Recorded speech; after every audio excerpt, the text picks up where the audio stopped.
वन्दे शङ्करं शङ्कराचार्यं केशवं सूत्रभाष्यकृतौ वन्दे भगवन्तौ पुनः पुनः ईश्वरो गुरुरात्मेति संस्कृतेदविभाजिने व्योमवद्व्याप्तदेहाय दक्षिणामूर्तये नमः। सहनौ भुनक्तु सह वीर्यं कर्वावहै तेजस्विनावधीतमस्तु मा विद्विषावहै। ॐ शान्ति शान्ति शान्ति। वेदांत सार मंगलाचरण।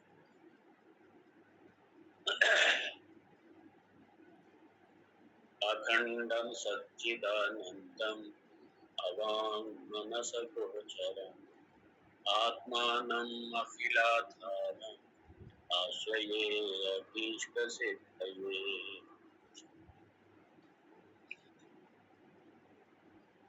52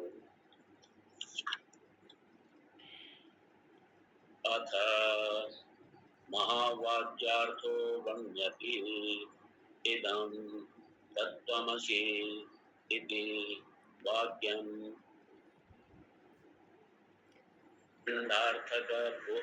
अखण्डार्थबोधकं भवति। सम्बन्धत्रयं नाम पदयोः सामानाधिकरण्यं पदार्थयोः विशेषणविशेष्यभावः प्रत्यगात्मपदार्थयोः लक्ष्यलक्षणभावः च इति तदुक्तम्।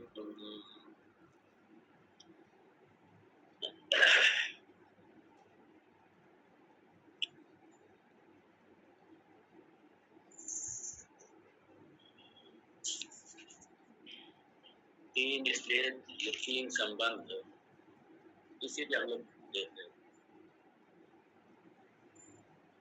समानाधिकरण्यं संबंध, विशेषण विशेष भाव संबंध, लक्ष्य लक्षण भाव संबंध।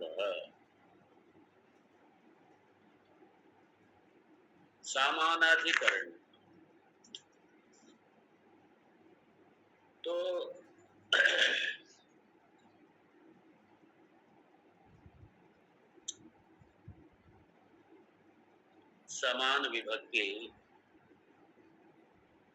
समान विभक्ति वाले दो पद एक ही अर्थ में, अर्थात एक ही को जब लखाएं, एक ही को दिखाएं, एक ही अर्थ को दिखाने के लिए प्रयुक्त हो और एक अर्थ में ही होना, ये तात्पर्य जब हो जाए, स्पष्ट हो जाए, तो उसी को समानाधिकरण्यम कहा जाता है।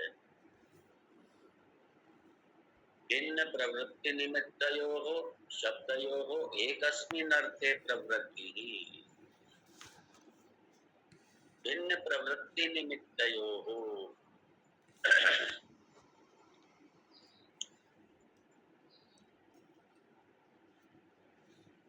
यहाँ पे एक उदाहरण बड़ा स्पष्ट से देखा जा सकता है।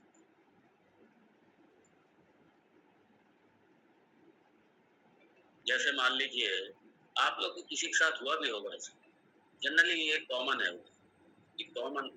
एक बड़ा सामान्य सी बात।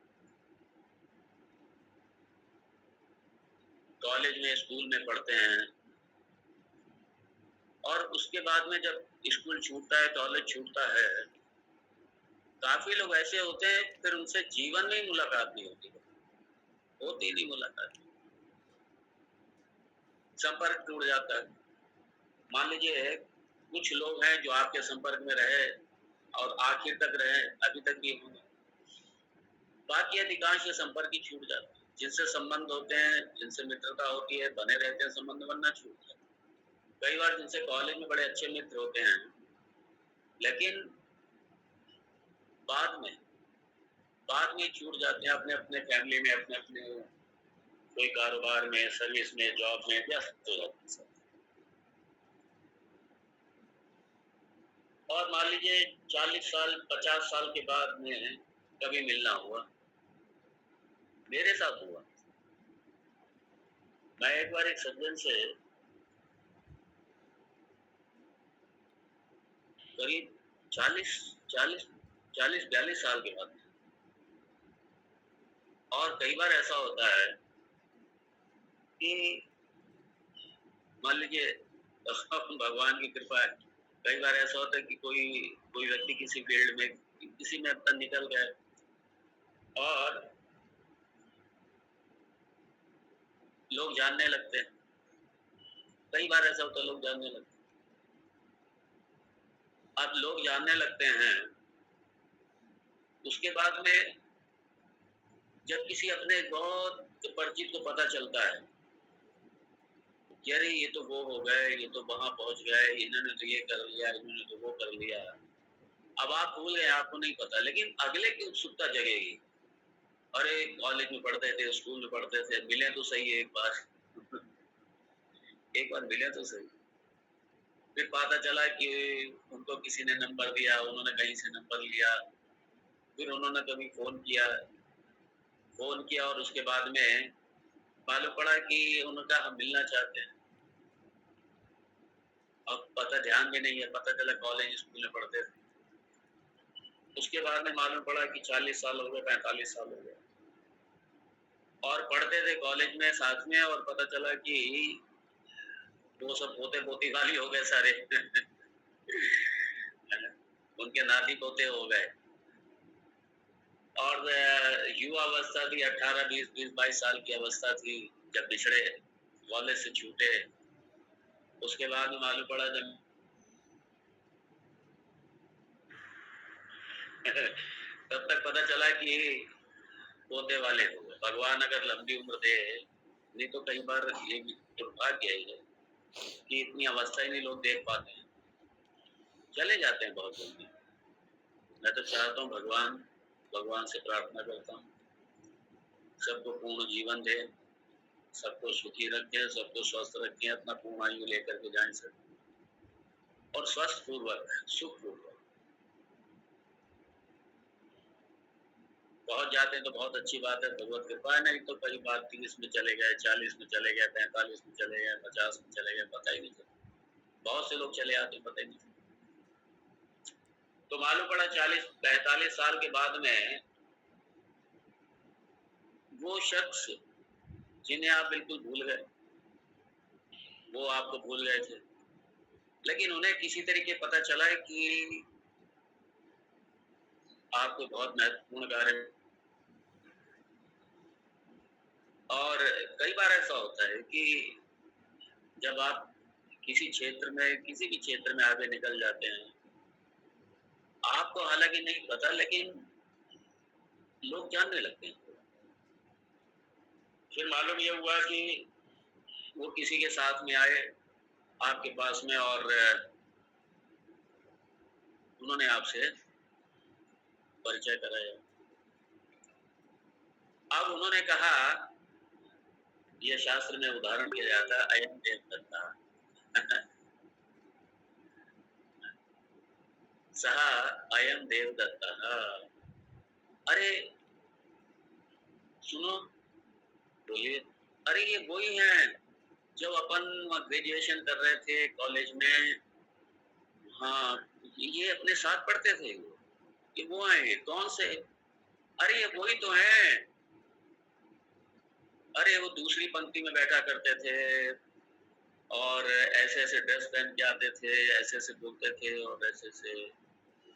फिर जब सारे उनकी पहचान कराई जाती, अरे वो ऐसे थे, ये हुआ था, वो उसमें, फिर कॉलेज में वो फंक्शन हुआ था, फिर वहां पे इन्होंने ऐसा किया था, वहां पे इस तरीके से रहते। ओहो, बाद अच्छा ये वही है क्या? वो भी कहता है, अरे आप भी इतना बदल गए, हमने तो सोचा ही नहीं था। वो कहते हैं, अरे आप भी इतना बदल गए, हमने सोचा ही नहीं था। मालूम पड़ा बाल सफेद हो गए, शरीर शरीर बिल्कुल, शरीर बुढ़ापे में आ गया, बाल उड़ गए, बाल सफेद हो गए, नहीं तो बाल ही उड़ गए, साफ हो गए। बाल साफ हो गए, बाल उड़ गए, अजीब सा चेहरा हो गया, कमर झुक गई, बाल बड़ा 65 इयर्स के हो गए, और पिछड़े थे तो 20 साल के थे, हो गए 40-45 साल। तो फिर अच्छा, फिर बात, अच्छा अच्छा आप वही हैं। तो फिर मान लीजिए जो परिचय कराते हैं वो कहते हैं अरे अरे अरे, वो पुराना अपना फ्रेंड, वो अपने साथ में बैठते थे, वो हम लोग बैठ करके चाय पीते थे, वो हम लोग बैठ के लाइब्रेरी में पढ़ते थे, याद आया नहीं आते थे? नहीं, याद तो नहीं आ रहा। अरे याद करो, वो हम लोग लाइब्रेरी पढ़ते थे, वो हम लोग गेम भी खेलते थे, क्रिकेट खेलते थे, ये करते थे वो। अरे अरे, वो है ये, ओहो ये वो है, ओहो, अच्छा अच्छा अच्छा, ये वो है, ओहो अब तो बिल्कुल बदल गए एकदम। तो वो साहब, वो जो बिल्कुल क्या थे, परोक्ष, परोक्ष मतलब बहुत, परिचय नहीं, कुछ नहीं, पता ही नहीं, भूल गए सब वो। तो वो है, अब वो क्या है, अयम, ये यही वो जो थे ना, वो जो देवदत्त था उस समय का, ये अयम देवदत्ता, ये वही देवदत्ता है। ये सारे जो विशेषण लगा करके, कितने सारे विश्लेषण विशेषण लगे, एडजेक्टिव कितने लगे। अरे वो लाल पैंट पहन के आते थे, वो सामने बैठते थे, दूसरी पंक्ति में बैठते थे, और ऐसे ऐसा करते थे, वो सारे जितने विशेषण सब याद कराए। अच्छा अच्छा अच्छा, याद तो आ रहा है, वैसे ही थे ये पूछा। ओ अच्छा, वो है ये, अच्छा वो है, अरे अरे, फिर उसके बाद गले हैं। तो साहब वो जो इतना परोक्ष था, इतने दूर थे, वही वही है, यही देवदत्ता, यही देवदत्ता। आप बिल्कुल अपरोक्ष हो, सामने, बिल्कुल सामने, अपरोक्ष। ये उदाहरण, ये तत्वमसि के संबंध में, लेकिन तत्वमसि थोड़ा सा, क्योंकि वहां पे ऐक्य, यहाँ पे ऐक्य नहीं है। ये सिर्फ ये क्या है, उसका, उस देवदत्त का इस देवदत्त के साथ में क्या हो गया, ये ऐक्य, उस देवदत्त का इस देवदत्त के साथ। अच्छा, ये वो 40 साल 45 साल पहले जो वो अपने साथ पढ़ते थे, अच्छा अच्छा अच्छा, वो है ये। अरे अरे, ये है वो, वही है ये। अरे ये तो बिल्कुल बदल गए, हाँ बदल गए, लेकिन ये वही है ये, लेकिन लग तो नहीं रहे वो कहेगा फिर आप भी कहाँ लग रहे हैं ये आप भी तो वो नहीं लग रहे, आप भी बिल्कुल बदल गए। अगर ये नहीं बताते, अगर ये तीसरे व्यक्ति नहीं बताते, नहीं परिचय कराते, ये नहीं मिलाते, तो हम लोग तो अगर साथ में बैठे भी होते तो पहचान नहीं पाते, एक दूसरे को नहीं पहचान पाते। लेकिन वो तीसरा शख्स जो दोनों को जानता था, जो आपको भी जानता था और दूसरे को भी जानता था, दोनों को जानता था, उसको पता था कि आप भी वही हैं जो कॉलेज में पढ़ते थे, और ये भी वही हैं जो कॉलेज में पढ़ते थे। और तीसरा जब दोनों को मिलाता है, कहता अरे दीदी ये वही है ये, फिर उसको कहता है अरे ये पहचानो इनको, ये आपके साथ हम लोग एक साथ पढ़ते थे, ये वही है, ये वही है ये, वो जो 40 साल 45 साल पहले जो थे, ये वही हैं, और आप भी वही हैं, आप भी वही हैं, ये भी वही हैं, मिलना होता है। सह अयम देवदत्ता, वो जो देवदत्त था, वही ये, वही देवदत्त है। तो सारे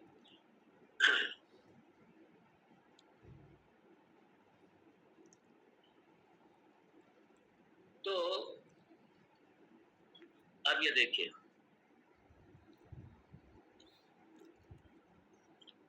ये समानाधिकरण्यम, अधिकरण एक ही, ध्यान दीजिए, अधिकरण जो है वो एक ही, देवदत्त यही अधिकरण है। और अयम देवदत्ता, अब अयम के साथ में जितने विश्लेषण, जितने विशेषण, नॉट विश्लेषण, जितने विशेषण, जितने एडजेक्टिव हैं, वो सारे एडजेक्टिव उसको लगा रहे हैं, उसी देवदत्त को लगा रहे हैं जो 45 साल पहले था। ये वही देवदत्त है, ये वही देवदत्त।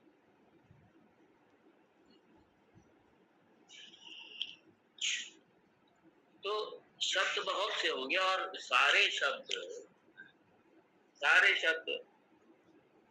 अलग अलग डिस्क्रिप्शन करेंगे, अलग अलग तरीके से दिखाएंगे, व्याख्या करेंगे। और वो जो व्याख्या है, डिस्क्रिप्शन है, एडजेक्टिव है, वो अलग अलग रहेंगे। लेकिन यद्यपि यद्यपि बहुत सारे डिस्क्रिप्शन हैं, विशेषण हैं, वो बहुत होंगे, लेकिन ऑब्जेक्ट जो है, वस्तु जो है, व्यक्ति जो है, वो एक ही है। वो एक इसलिए ऑब्जेक्ट या वस्तु एक ही होनी चाहिए। बाकी विशेषण कई हो सकते हैं, दो हो सकते हैं, दो से अधिक हो सकते हैं, अधिक होंगे।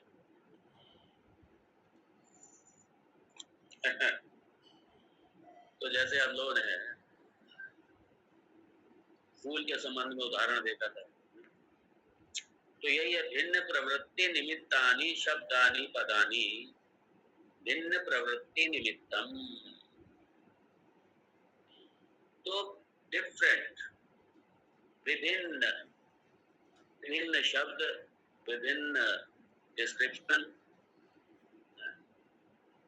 लेकिन ऑब्जेक्ट क्या है, एक ही है।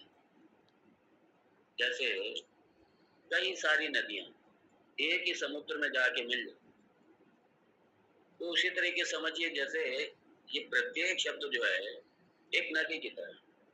तो जैसे सारी नदियां एक जाकर के समुद्र में मिल जाती हैं, इसी तरीके से ये सारे शब्द जो देवदत्त को परिचय कराने के लिए सारे शब्दों का प्रयोग किया गया है, देवदत्त की सारी पुरानी आदतों को याद कराया गया, पुराने व्यवहार को याद कराया गया, क्लास में किस तरीके से रहता था, ये वही है ये। ओ कई बार ऐसा होता है कई बार ऐसा होता है कि एक व्यक्ति पढ़ते समय बड़ा सीधा होता है, बात ही नहीं करता, बोलता ही नहीं किसी से, बोलता ही नहीं किसी से, बात ही नहीं करता, और मालूम पड़ा 30 साल 40 साल के बाद वो ऐसा जबरदस्त स्पीकर, ऐसा जबरदस्त व्याख्याता, ऐसा जबरदस्त बोलने वाला होता है कि बड़ा आश्चर्य होता है, अरे ये इतना ड्रास्टिक चेंज कैसे आ गया, इतना परिवर्तन कैसे आ गया। कॉलेज स्कूल के समय तो बोलता ही नहीं था बिल्कुल भी, और आज मालूम पड़ा है कि वो ऐसे कोई जॉब में है, न्यूज रीडर हो गए या किसी उसके संवाददाता हो, या किसी प्रेस रिपोर्टर हो, या कुछ हो गए, तो मालूम पड़ा दिन भर बोलना है। आप इंटरव्यू ले रहे हैं किसी का व्याख्यान सुन रहे हैं, या मालूम पड़ा व्याख्यान देने वाले हो गए, या सुबह इधर व्याख्यान दे रहे हैं, शाम को उधर व्याख्यान दे रहे हैं, लेक्चर्स हो रहे हैं आप, और कॉलेज स्कूल में तो सारे शब्दों से क्या कराया गया, परिचय कराया गया, अरे ये वही है, ये वही देवदत्त है ये। तो ऐसे सारे, जैसे सारी जितने शब्द हैं नदियों की तरह, जैसे नदियां जाकर के मिल जाती हैं सागर में, ऐसे शब्द जो हैं वो एक ही वस्तु को प्रकाशित कर रहे हैं, एक ही वस्तु को दिखा रहे हैं।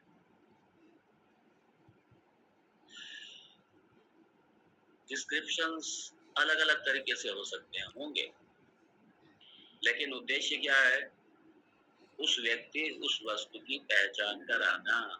ये समान अधिकरण, अधिकरण एक ही है। और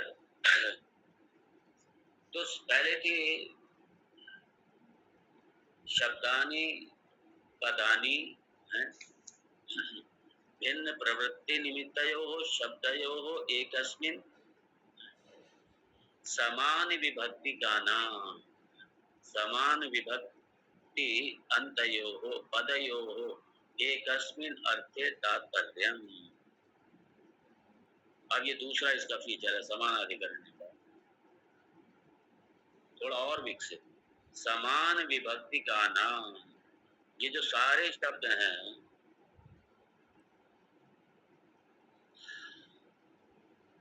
तो ये सारे क्या आएंगे, सारे ये जितने, इसलिए जो संज्ञा है, तो ये जितने शब्द हैं, चाहे वो संज्ञा के हैं चाहे वो विशेषण के हैं, दोनों, ये क्या है, विभक्ति, विभक्ति एक ही होगी।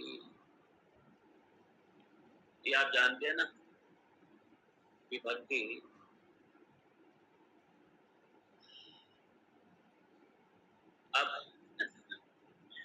क्योंकि अब विभक्ति है क्या, मैंने पहले कहा तो थोड़ी सी हल्की फुल्की ग्रामर रहेगी इसमें।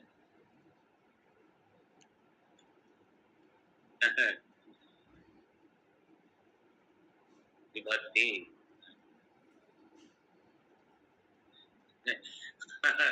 अब मान लीजिए विभक्ति नहीं सुना है तो वो तो कहे भाई भक्ति तो हमने सुना था, लेकिन ये भक्ति कहाँ से आ गई? ये कोई विशेष भक्ति होगी? कोई ये कोई विशेष भक्ति होगी? विशिष्ट भक्ति होगी? ये कोई विशिष्ट भक्ति नहीं है, ये ग्रामेटिकल। तो ये संस्कृत ग्रामर में ये इसलिए छोटी छोटी मोटी हल्की फुल्की संस्कृत ग्रामर जरूर आना है। अंग्रेजी में कहते हैं केस एंडिंग, विभक्ति केस एंडिंग। तो जैसे हम लोग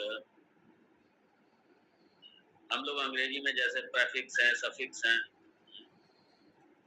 ये जब हम लोग किसी शब्द के अंत में जोड़ते हैं, प्रेफिक्स है, सफिक्स है, तो जो प्रेफिक्स है वो हम लोग अंग्रेजी में जब शब्द के आरंभ में ज्यादातर उसको उपयोग करते हैं। और जैसे मान लीजिए किसी राजा के बारे में बात करें, किंगशिप, किंगडम, तो किंगशिप, ये जो अंग्रेजी में क्या है, ये जो किंगशिप, शिप जो है ये सफिक्स है। शिप क्या है? किंगशिप,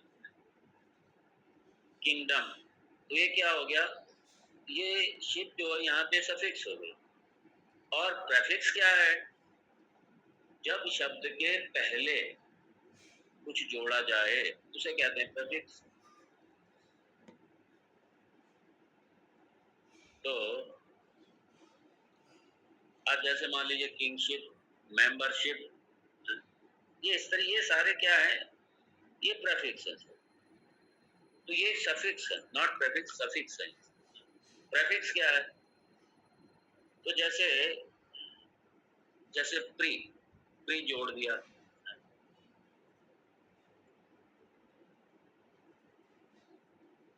तो प्रेफिक्स जैसे प्री, तो प्री अगर जोड़ दें तो प्री वेडिंग, जैसे हमने मान लीजिए वेडिंग के पहले ये नया पता नहीं ये इससे सविक्स में निकल करके आ गया। तो ये जो ये प्रेफिक्स जैसे जोड़ा, ये प्री वेडिंग, ये बड़ा दुर्भाग्य है। ये प्री वेडिंग और वेडिंग में फर्क क्या है भाई? ये नहीं चल पड़ी है। जिनके पास पैसा ज्यादा है, खर्च करने का तरीका निकाल लिया बस। और जब पैसा ज्यादा होता है तो फिर, और पैसा ज्यादा हो और ज्ञान ना हो, धर्म ना हो, जीवन में पैसे को किस तरीके से खर्च करना है इसका ज्ञान ही नहीं है। सिर्फ कमाना और खाना, अगर सिर्फ यही ज्ञान है, कमाना, खाना और एंजॉय करना, मतलब क्या? बस घूमो फिरो, एंजॉय करो, मौज करो। लोग यही समझते हैं पैसा है तो अब यही करो। पैसा इसके लिए नहीं है। भगवान ने पैसा दिया तो धर्म में लगाइए भाई,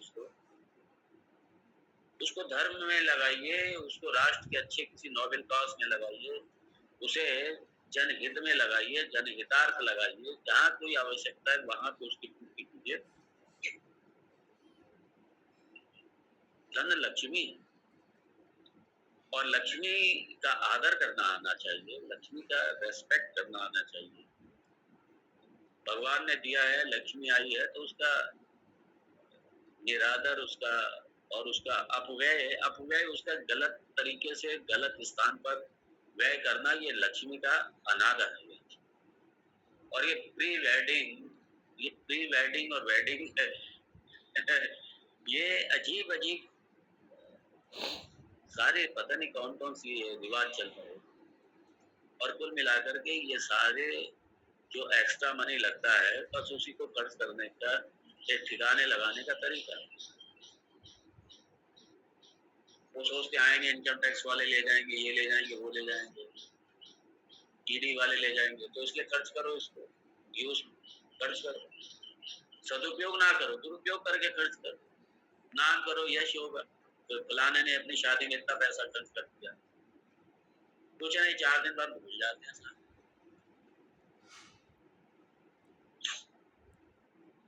निकला कहां से था? प्रेफिक्स। तो प्री वेडिंग, प्री उपनयनम, एक ये भी इसमें मैंने देखा, उपनयन संस्कार पे प्री उपनयन संस्कार, अरे ये क्या मतलब है? प्री वेडिंग, प्री उपनयनम, प्री प्री प्री।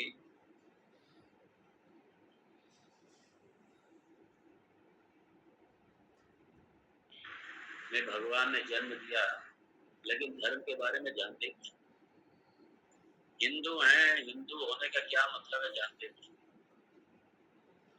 क्योंकि मुस्लिम नहीं है, क्रिश्चियन नहीं है, तो इसलिए हिंदू। लेकिन हिंदू के लक्षण, हिंदू धर्म, सनातन धर्म क्या है, कोई पता ही नहीं। कभी अध्ययन नहीं करते, कभी जानते नहीं, शास्त्र को देखते नहीं, बस कमाना, खाना, सोना, घूमना फिरना, पहनना ओढ़ना, बस इसके अलावा कोई काम नहीं। कमाना, खाना, पहनना ओढ़ना, घूमना फिरना और सोना, इसके अलावा कोई लेना देना, और बस विषयों का भोग करना। घूम फिर के आओ, ये खा लिया, वो खा लिया, ये पहन लिया, वो पहन लिया, इधर चलेगा, उधर चलेगा, बस इसी में जीवन चला जाता है।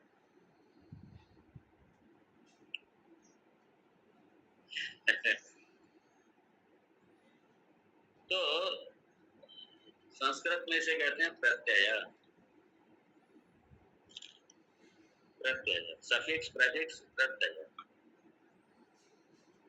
तो जो सफिक्स है वो शब्द के बाद में जोड़ा जाता है, और प्रेफिक्स शब्द से पहले जोड़ा जाता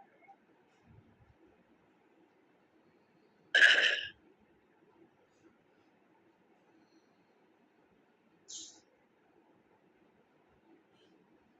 और ये अब मैं ज्यादा इसमें ना जाऊं तो ज्यादा अच्छा, बस थोड़ा बहुत ही हल्का सा, बस केस एंडिंग, विभक्ति मतलब केस एंडिंग।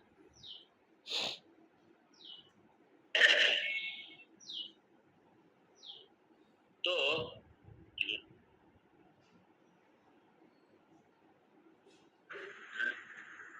रामः, ये क्या हो गया? प्रथम रामम, द्वितीय रामेण, तृतीय रामाय, रामात, रामस्य। ये सारा क्या है? उदाहरण दे रहे हैं कि केस एंडिंग के उदाहरण। प्रथमा विभक्ति, द्वितीय विभक्ति, तृतीय विभक्ति, चतुर्थ विभक्ति, पंचम विभक्ति, षष्ठ विभक्ति।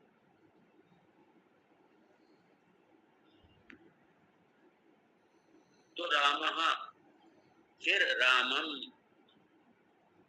राम जाता है, राम को पुस्तक दे दो,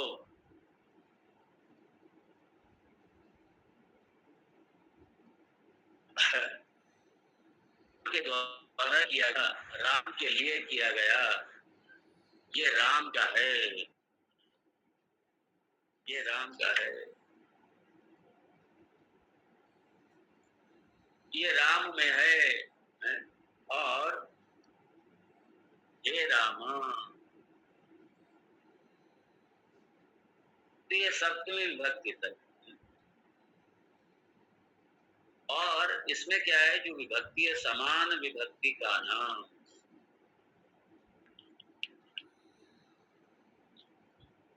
जैसे सह, सह मतलब वो देवदत्ता, सह देवदत्ता, सह देवदत्ता, वो देवदत्ता, ये क्या है? वही देवदत्ता, अयम देवदत्ता।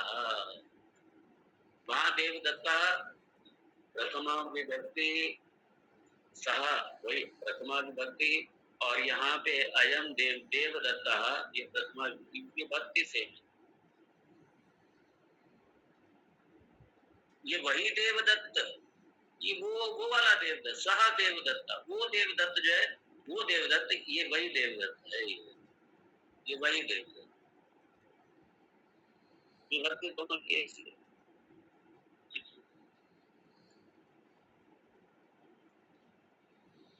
तो यहाँ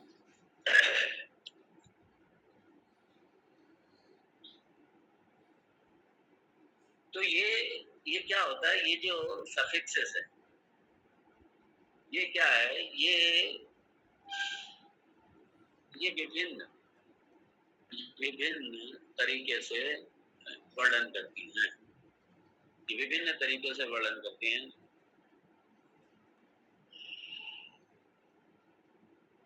जैसे अंग्रेजी में जैसे होता है ना, प्रीपोजिशंस बोलते हैं। जैसे मैं स्कूल में जा रहा हूँ, मैं स्कूल जा रहा हूँ, मैं मंदिर जा रहा हूँ, मैं मंदिर जा रहा हूँ, तो यहाँ पे क्या लगेगा, to, I am going to temple. तो मैं मंदिर जा रहा हूँ, ये प्रीपोजिशन टू। मैं राम के साथ में मंदिर जा रहा हूँ, along with, ये प्रीपोजिशन इस तरह की। फिर विद है, फॉर है, ऑफ है, फॉर द सेक ऑफ है, फ्रॉम है, ये सारे जो प्रीपोजिशन हैं ये अंग्रेजी में भी लगते हैं। और ये जो प्रीपोजिशन है, जब हम संस्कृत में जब हम बोलते हैं संस्कृत में, तो वहाँ इस तरीके के प्रीपोजिशन न लग करके वहाँ पे क्या हो जाएगा, विभक्ति बदल जाएगी राम के लिए। जैसे हम राम के लिए जा रहे हैं, we are going for Ram, ठीक है, हम राम के लिए जा रहे हैं। संस्कृत में क्या कहेंगे, राम आए, राम के लिए, राम आए, राम के लिए, अब राम के लिए जाओ। तो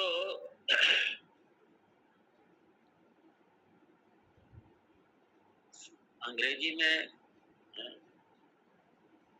सारे जो प्रीपोजिशंस हैं वो अलग अलग शब्द, फॉर अलग है, फॉर अलग, for the sake of, from, for, with, to, ये सारे प्रीपोजिशंस मैं भी आज बहुत समय स्मरण कर रहा हूँ अभी। पता नहीं कब देखा था, ध्यान भी नहीं।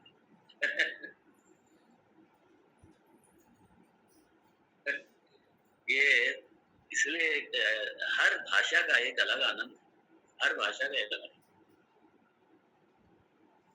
लेकिन संस्कृत जो भाषा है, संस्कृत एक अलग तरीके। आप सोचते होंगे क्योंकि हम लोग अपने सनातन धर्मी इसलिए संस्कृत के लिए सब भाषाओं से कह रहे हैं, नहीं, विश्व की जितनी भाषाएं हैं, जो भाषाओं के ऊपर काम करने वाले बड़े बड़े जो साइंटिस्ट हैं, जो सिर्फ भाषाओं के ऊपर ही, मातृभाषा, दुनिया की सारी भाषाओं का अध्ययन करते हैं, जिन्होंने दुनिया की बहुत सी भाषाओं का अध्ययन किया है, तो वो सारे जो भाषाविद, इन सबका एक सिरे से मानना है कि संस्कृत एक बिल्कुल ही अलग है सबसे, और जो संस्कृत है वो कोई भी नहीं। ये दुर्भाग्य, हम लोगों ने अपना अंग्रेजी तो खूब, अपने बच्चों को भी खूब जम के पढ़ा रहे हैं, खुद भी खूब अच्छे तरीके से पढ़ रहे हैं, लेकिन संस्कृत ना बच्चों को पढ़ा रहे हैं हम लोग, ना खुद पढ़े, दोनों बात, ना खुद जानते हैं ना बच्चे जानते। और अगर बच्चा खरीदे संस्कृत सीखने के लिए तो कहेगा तुम क्या ये पंडित बनेगा, तो क्या भीख मांगेगा, बस ये संस्कृत पढ़कर क्या करेगा, पूजा करता है या भीख मांगेगा और क्या करेगा। मैंने सुना इस तरीके की बातें करते लोग, वो समझते हैं संस्कृत मतलब ठीक है, ये पंडित की बात बस हिंदी के लिए है ये बस, और क्या मिलना है, स्त्री के पूजा वूजा करा देंगे, दक्षिणा मिल जाएगी, दक्षिणा की है तो भीख मांगने की विद्या है। बड़ा दुर्भाग्य, इस तरीके की विडंबना हो गई है हमारे समाज में। संस्कृत पढ़ने वाले को, संस्कृत बोलने वाले को, संस्कृत सीखने वाले को गर्व की दृष्टि से नहीं देखते, बड़े हीन दृष्टि से देखते, अरे संस्कृत। और अंग्रेजी पढ़ने वाले को बड़े गर्व की दृष्टि से देखते, संस्कृत पढ़ने वाले को हीन दृष्टि से देखते। संस्कृत सीखने वाले को, सिखाने वाले को हीन दृष्टि से। दुर्भाग्य है, दुर्भाग्य। और इसके लिए दूसरा जिम्मेदार नहीं, हम हिंदू जिम्मेदार हैं, हम सनातन धर्म से।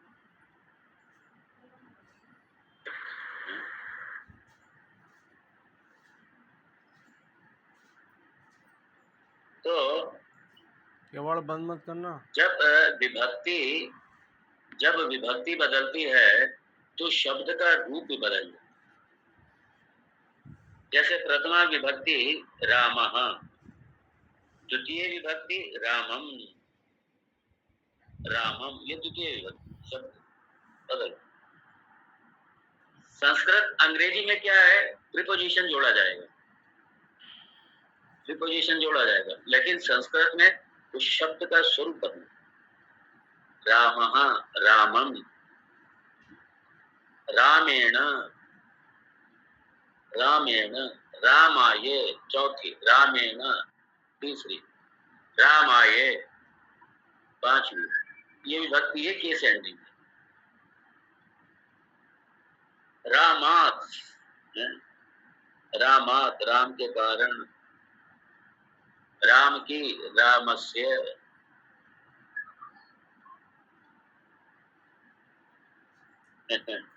रामे, हे रामा। ये सारी क्या है, ये विभक्ति प्रथमा विभक्ति, द्वितीय विभक्ति, तृतीय विभक्ति, चतुर्थी विभक्ति, पंचम विभक्ति, षष्ठम विभक्ति, सप्तम विभक्ति। तो ये सारे जो विभक्ति हैं यही केस एंडिंग, ये केस एंडिंग।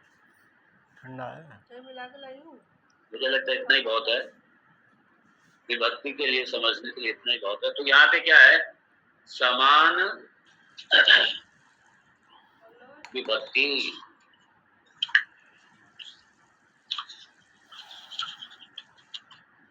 समान विभक्ति का नाम, ये उसमें था ना परिभाषा में, समान विभक्ति का नाम। और पदयोः एकस्मिन् अर्थे तात्पर्यम्।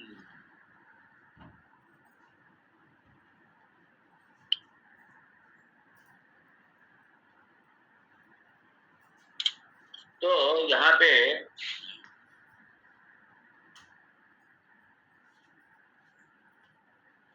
और संस्कृत में क्या है, जो विभक्ति है ना, वो संज्ञा के लिए भी है और विशेषण के लिए भी है, एडजेक्टिव्स के लिए भी है और नाउन के लिए, दोनों के लिए।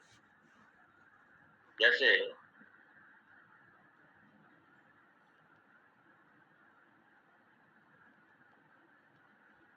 तो जैसे हम क्या है, सुंदर राम, सुंदर, सुंदर राम, अंग्रेजी में कहेंगे हैंडसम राम, और सुंदर राम। तो ये जो सुंदर, ये क्या है, एडजेक्टिव, और ये एडजेक्टिव की भी विभक्ति संस्कृत में रहेगी। ये भी जैसे राम, राम बदलेगा, जैसे राम की विभक्ति बदलेगी तो ये सुंदर, इसकी भी विभक्ति साथ में जाएगी, राम के साथ में इसकी भी विभक्ति बदल जाएगी। तो इसलिए कहा समान विभक्ति, समान विभक्ति, समान विभक्ति का नाम पदानाम।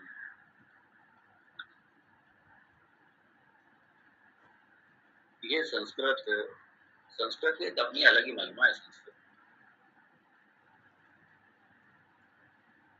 तो अब जैसे राम के साथ में, जैसे मान लीजिए सुंदर, तो अगर राम के साथ में एडजेक्टिव ये सुंदर लगेगा, तो जैसे अगर राम की विभक्ति बदलेगी तो इसकी भी बदलेगी, ये भी हो जाएगा सुंदरः, सुंदरम, सुंदरेण, सुंदराय, सुंदरात्, सुंदरस्य, सुंदरे। ये भी इसके साथ में बदलेगी, ये संस्कृत में। इसलिए समान विभक्ति, समान विभक्ति और समान विभक्ति का नाम समान विभक्ति विभक्ति अंतयोः, मतलब शब्द के अंत में समान विभक्ति, समान विभक्ति, समान विभक्ति ना।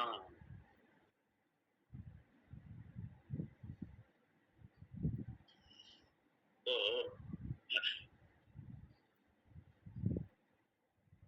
और इसके बाद में क्या है, तो जब भी जो विशेषण है वो संज्ञा के लिए या एडजेक्टिव नाउन के लिए जब भी प्रयोग होगा, तो ये एडजेक्टिव और नाउन, ये दोनों एक ही केस एंडिंग, एक ही विभक्ति में दोनों होने चाहिए। जैसे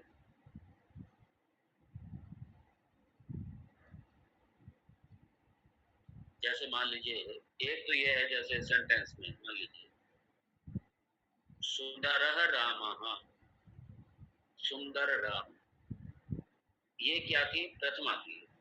अब मान लीजिए मैं कहूं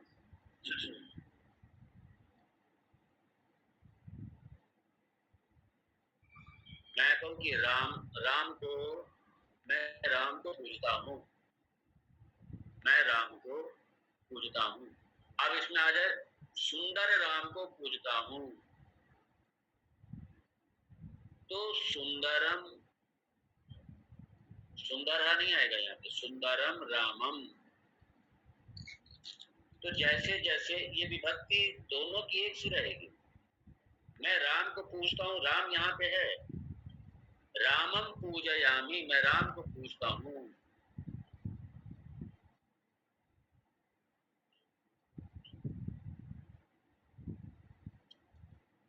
तो सुंदरम रामम पूजयामी,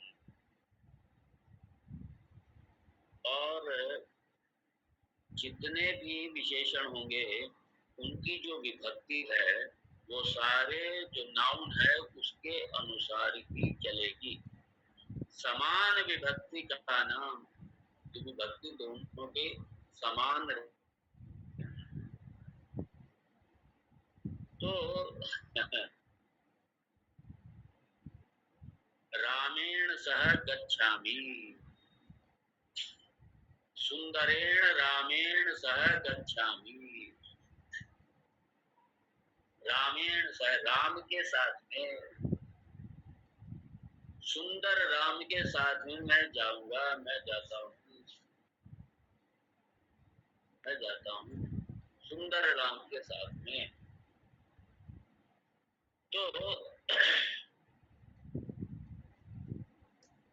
मतलब ये तृतीय विभक्ति है। तो अगर नाउन की विभक्ति प्रथमा है तो एडजेक्टिव की भी विभक्ति प्रथमा रहेगी, और अगर नाउन की विभक्ति द्वितीय है तो एडजेक्टिव भी द्वितीय विभक्ति रहेगी, और अगर नाउन तृतीय विभक्ति में है तो जो एडजेक्टिव है या विशेषण है वो भी तृतीय विभक्ति में रहेगा। वो विभक्ति दोनों की समान ही रहेगी, दोनों की समान रहेगी। इसलिए समान विभक्ति का नाम, समान विभक्ति अंतयोः पदयोः एकस्मिन् अर्थे तात्पर्यम्, एकस्मिन् अर्थे, एक ही अर्थ में दोनों का तात्पर्य, विभक्ति और विभक्ति दोनों की, किसकी, एडजेक्टिव और नाउन की। एडजेक्टिव बहुत हो सकते हैं, और जो नाउन है, जो संज्ञा है, संज्ञा के अगर की उन सबकी विभक्ति भी बदलेगी संज्ञा के साथ में। जैसे संज्ञा की विभक्ति रहेगी ऐसे उनकी विभक्ति भी रहेगी। ये है, इसलिए समान विभक्ति अंतयोः पदयोः एकस्मिन् अर्थे तात्पर्यम्।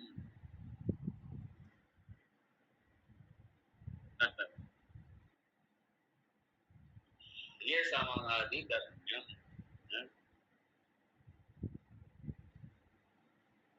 तो इसलिए नाउन और एडजेक्टिव संज्ञा और विशेषण ये दोनों एक सेंटेंस में, एक वाक्य में सेम बिल्कुल उसी विभक्ति में होने चाहिए, एक ही विभक्ति में होने चाहिए।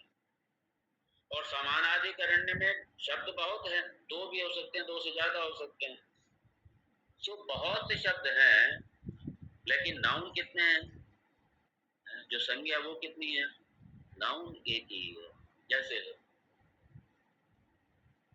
जब हम उस देवदत्त का, जो 40 साल पुराना देवदत्त का, उस देवदत्त का इस देवदत्त के रूप में जब हम वर्णन करते हैं, तो कितने सारे हम विशेषण, अरे ये ऐसा था, वो ऐसा था, उस समय वो ऐसा था, ये था, वो था, अरे ये वही तो है। तो नाउन नहीं बदला, विशेषण बहुत से हो गए, लेकिन संज्ञा जो देवदत्त है ये वही रहा, एक ही रहा। इसके विशेषण हजारों लग गए, हजारों लग गए। अरे ये बोलता नहीं था, ये ऐसे ऐसे कपड़े पहन के आता था, ये इसमें यही आदत थी, ये ऐसे चलता था, वैसे करता था, सारी उसका पुरानी आदतें, स्वभाव सब उसका बताते। लेकिन देवदत्त वही रहा, देवदत्त नहीं है।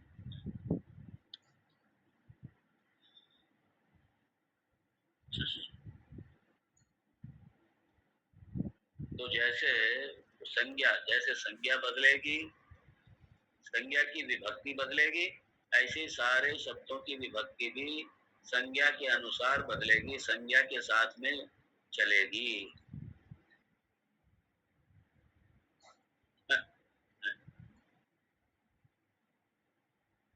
और यदि एडजेक्टिव की विभक्ति बदल दोगे आप, तो ये चल ही नहीं पाएगा, सेंटेंस ही नहीं बनेगा, सेंटेंस में फॉल्ट आ जाएगा, ग्रामेटिकल मिस्टेक हो जाएगी, सेंटेंस की स्पष्टता खत्म हो जाएगी, वाक्य की स्पष्टता रहेगी नहीं, स्पष्टता ही खत्म हो जाएगी। मान लीजिए उदाहरण,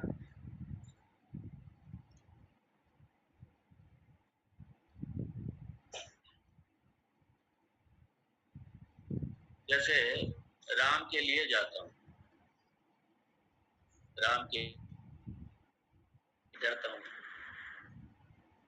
पुस्तक राम के लिए ले जाता हूँ मैं, ये तो ऑब्जेक्ट हो गया नाउन के साथ।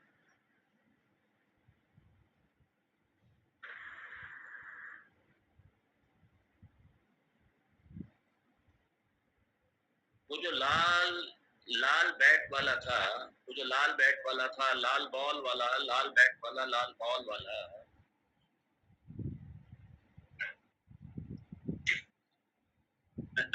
अब ये तो हो गया। अब यहाँ विभक्ति, हे राम, हे राम, लाल बैट वाला, लाल बॉल वाला, हे राम, ये क्या अर्थ, क्या निकला इसका, क्या कोई अर्थ नहीं निकला। तो इसलिए नाउन, संज्ञा और उसकी जो विभक्ति है एडजेक्टिव की, वो दोनों की क्या है, एक ही। तो समानाधिकरण्यम,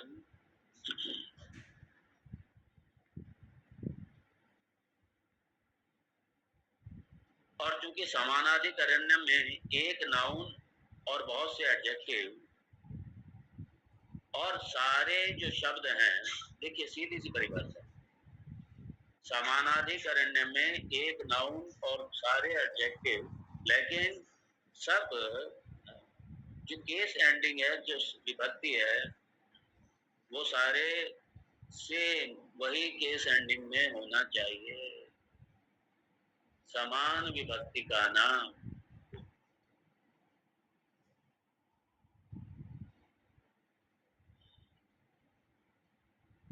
क्योंकि सारे जो एडजेक्टिव हैं वो नाउन उस संज्ञा के ही अनुसार चलने चाहिए।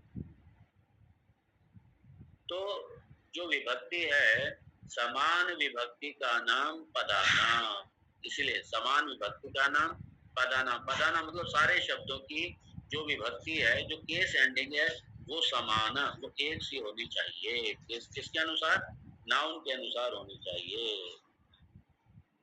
और ये सारे जो शब्द हैं, जो सारे एडजेक्टिव हैं, वो क्या करेंगे, वो एक ही नाउन को दिखाएंगे, एक ही नाउन को, एक ही संज्ञा को प्रकाशित करेंगे।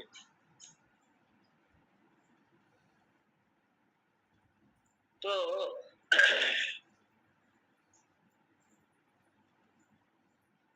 शब्दों के वर्णन अलग अलग तरीके से होगा, लेकिन एक ही नाउन, वर्णन अलग अलग तरीके से कर रहे हैं, अलग अलग वर्णन कर रहे हैं, लेकिन एक ही नाउन का कर रहे हैं, एक ही संज्ञा का कर रहे हैं सारे। और विभक्ति क्या रहेगी? एक ही रहेगी। तो भिन्न प्रवृत्ति निमित्ता नाम, अब आइए, भिन्न प्रवृत्ति निमित्ता नाम समान विभक्ति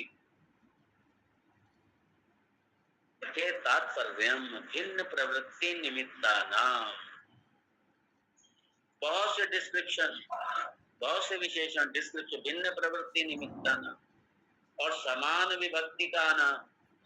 और विभक्ति जो केस एंडिंग है वो सेम बिल्कुल, किसकी केस एंडिंग? पदा नाम, सारे शब्दों की।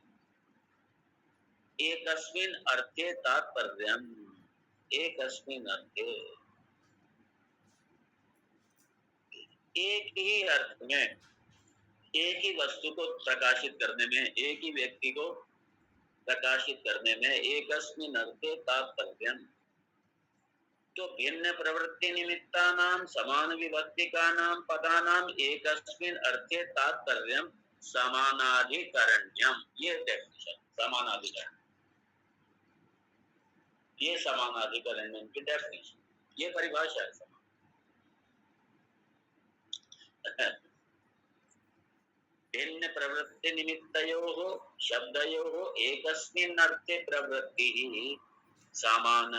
सामान्याधिकरण्यम्, अधिकरण एक ही है, नाउन एक ही है, यह है समानाधिकरण।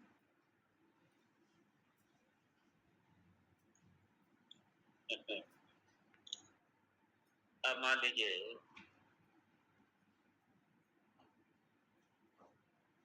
ये श्लोक देखिए, जैसे उदाहरण के, अब तो काफी स्पष्ट हो गया होगा, इसको देखिए। वसुदेव सुतं देवं कंस चाणूरमर्दनं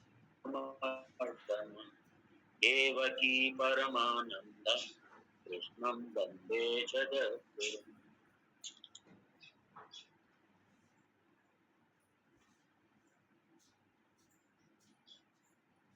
वसुदेव सुतं देवं कंस चाणूरमर्दनं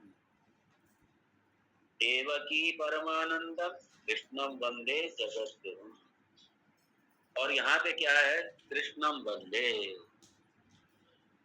कृष्णम वंदे, मैं प्रणाम करता हूँ, नमस्कार करता हूँ। किसको? कृष्णम, कृष्ण को मैं प्रणाम करता हूँ। कृष्णम वंदे, कृष्णम, मैं अपने श्रद्धा अर्पित करता हूँ, नमन करता हूँ, वंदन करता हूँ। वंदे, वंदन करता हूँ, नमन करता हूँ, प्रणाम करता हूँ। कृष्ण, किसको? कृष्ण। और कृष्ण क्या है? कृष्णम, कृष्णम क्या है? ये सेकंड, द्वितीय विभक्ति है, ध्यान दीजिए। किसको? कृष्ण को। तो कृष्ण क्या है? यहाँ द्वितीय विभक्ति है। और बाकी जितने शब्द हैं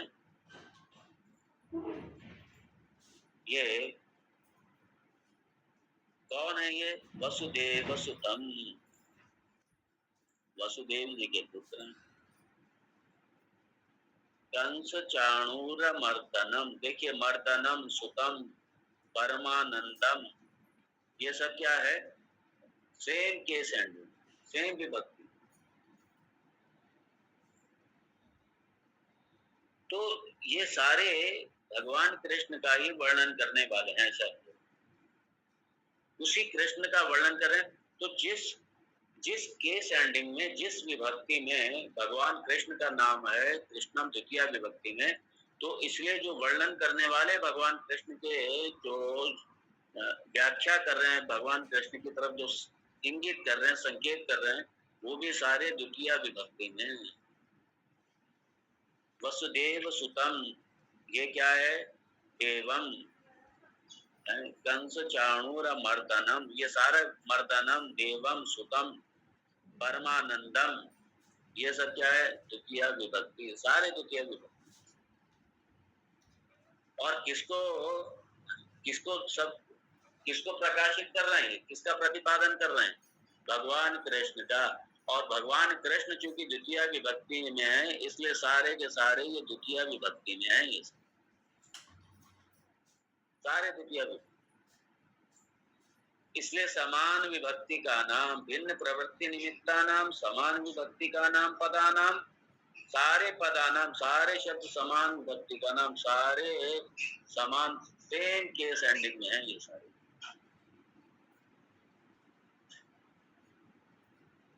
तो समान विभक्ति का नाम और एकस्मिन् अर्थे तात्पर्यम्, एकस्मिन् अर्थे, यही कृष्ण के ही अर्थ में सबका तात्पर्य है। ये है समानाधिकरण।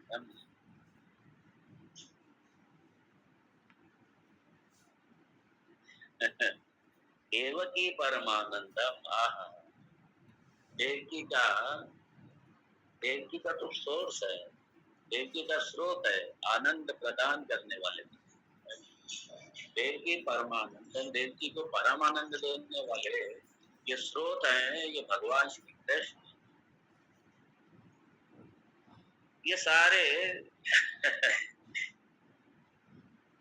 ये सारा जो श्लोक कैसा है, ये समानाधिकरण्यम का बड़ा सुंदर उदाहरण है, बड़ा सुंदर उदाहरण है। बहुत से शब्द, बहुत से डिस्क्रिप्शन है, लेकिन किसके लिए? कृष्ण के लिए है।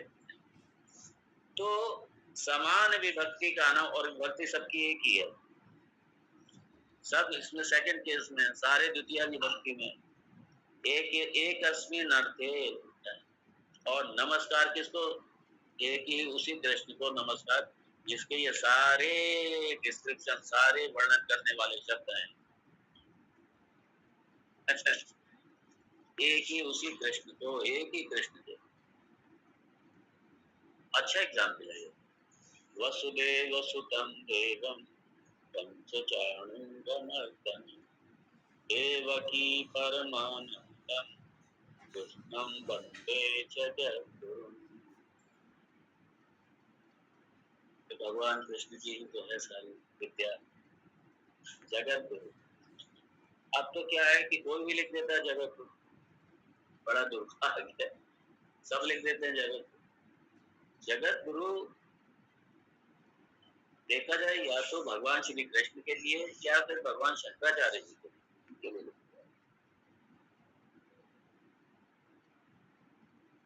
और जो जगत गुरु शंकराचार्य की जो ये परंपरा, जो मठों की परंपरा जो उन्होंने स्थापित की थी, इसलिए उनके जो शंकराचार्य पद पर आसीन होने वाले, क्योंकि वही परंपरा चली आ रही है, शंकराचार्य जी की परंपरा चली आ रही, तो लिखते हैं, कारण है इसका। और भी संप्रदाय है, जैसे रामानुज संप्रदाय है, रामानंद संप्रदाय है, ये भी लिखते हैं, ये भी जगत गुरु लिखते हैं। ठीक है, कोई बात।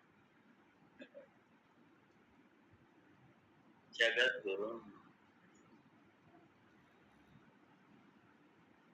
दूसरा भी उदाहरण है,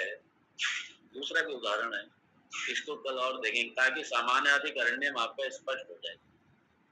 दूसरा भी एक उदाहरण है, वो भी कृष्ण का, ये वो भी देखेंगे कल, वो अलग केस एंडिंग का है। ये द्वितीय विभक्ति का है, वो चतुर्थी विभक्ति, वो भी देखेंगे हम लोग, लेकिन आज नहीं, अब देखेंगे कल। ओम तत्सत। ओम पूर्णमदः पूर्णमिदं पूर्णात् मुच्यते पूर्णस्य पूर्णमादाय पूर्णमेवावशिष्यते। ओम शांति शांति शांति। शंकरं शंकराचार्यं केशवं बादरायणं सूत्रभाष्यकृतौ वन्दे भगवन्तौ पुनः पुनः। ईश्वरो गुरुरात्मेति मूर्तिभेदविभागिने व्योमवद्व्याप्तदेहाय दक्षिणामूर्तये नमः। ओम शांति शांति शांति। हरि ओम श्री गुरुभ्यो हरि ओम। ओम नमो नारायण स्वामी, हरि ओम हरि ओम। प्रणाम स्वामी। प्रणाम स्वामी।